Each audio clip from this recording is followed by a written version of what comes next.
Most wars, they're fought over cities. They're fought street by street, building by building. But the conflict we're analyzing today in this explainer is entirely different. This one is being fought over a single ribbon of asphalt. We're looking at a dramatic shift in military strategy, where an insurgency actually stops trying to capture a capital and instead decides to starve it of the one thing it literally cannot survive without. Take a look at the geography of Mali for a second. It is completely landlocked. It has no coast, no deep water ports, and crucially, no petroleum pipeline of its own. When you look at the map, the strategy kind of explains itself. The capital, Bamako, sits way deep in the interior. And because of this extreme isolation, its roads aren't just basic infrastructure, they are the country's ultimate vulnerability. Really, they're its circulatory system. So here is the number that changes everything: 95%. According to the Africa Center for Strategic Studies, citing recent trade data, roughly 95% of Mali's petroleum arrives by truck from neighboring countries. I mean, think about what that actually means on the ground. Every single liter of fuel that powers a hospital generator, keeps a local bakery open, runs a water pump, or allows a military vehicle to even reach a fight, it all has to survive this perilous journey of hundreds of kilometers across open, totally exposed scrubland.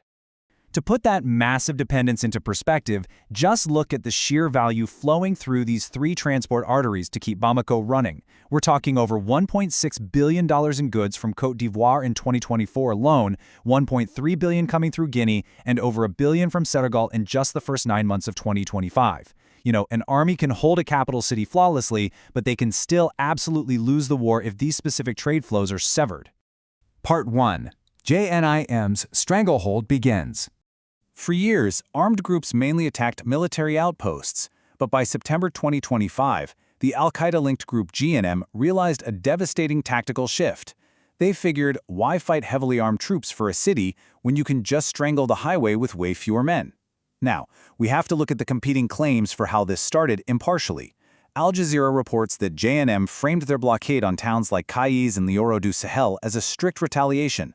On the flip side, Malian authorities say their initial ban on rural fuel sales was a targeted measure specifically meant to cut off militant logistics. But whatever the reason, the core mechanics are clear. It is all about supply deprivation. And the impact of this shift was mechanical, visceral, and immediate. On September 14, 2025, Reuters reported a massive ambush on a military-escorted convoy. The result? At least 40 fuel tankers were stopped dead on the road and left completely ablaze. Hundreds of trucks entering Mali have been burned since this campaign started. Every burning truck represents a critical delivery that a city desperately needs, just vanishing into smoke. It's like a domino effect, right? Notice how a burning truck directly leads to dark classrooms and expensive rice in a matter of just weeks. A roadblock out in the scrubland becomes a crisis in a family's household almost instantly. First, you get the long queues and the fuel rationing. Then, transport costs skyrocket. By late October and November 2025, it actually hit the education system. Mali's government had to shut down schools and universities simply because the staff couldn't afford to travel. And finally, the cost of staple foods surges. When transport is expensive, literally everything transported becomes expensive. And this economic strangulation doesn't stop at the border. It bleeds into neighboring countries. According to the African Defense Forum, Senegal's port of Dakar, which relies super heavily on Malian imports, lost an estimated $2.6 million a month between September and November 2025. This phase of the conflict? It has no front line and no traditional combatants in the capital. It's just generators failing to start and economies slowly grinding to a halt. Part 2. Changing of the guard. If you're wondering who's actually out there in the dust defending these corridors for General Assimi Goïta's government, we have to look at this incredibly rapid chain of departures. Back in August 2022, France's Operation Barkhane withdrew. By December 2023, the UN's MINUSMA mission completely closed its doors. Then, after the Russian private military company Wagner departed in June 2025, Russia's Ministry of Defense-run Africa Corps stepped in to take over. So the flags on the escort vehicles changed dramatically, but the perilous reality of the road didn't budge.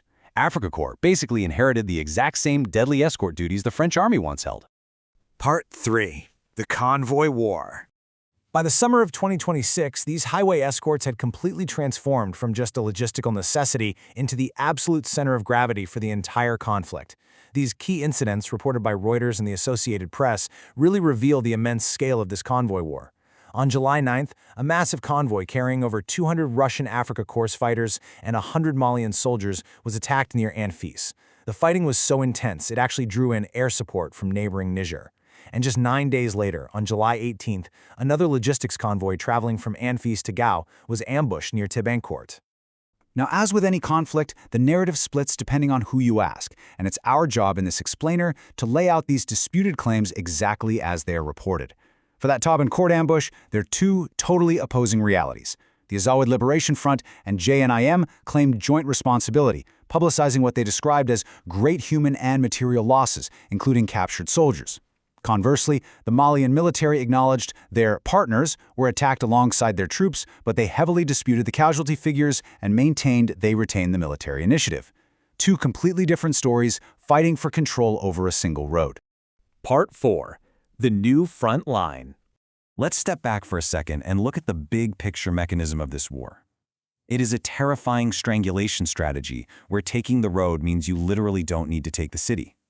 To execute this, a highly unlikely battlefield alliance formed in April 2026. On one side, you have the Azawad Liberation Front, seeking northern autonomy or independence. On the other, JNIM, seeking governance under Islamic law.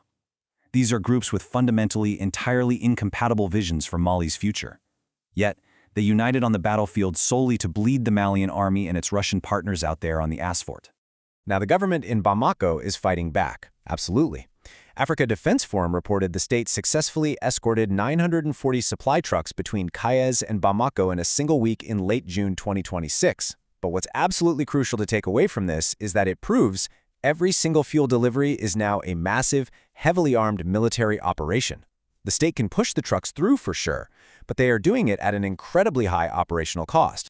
And here is the profound strategic trap they've fallen into.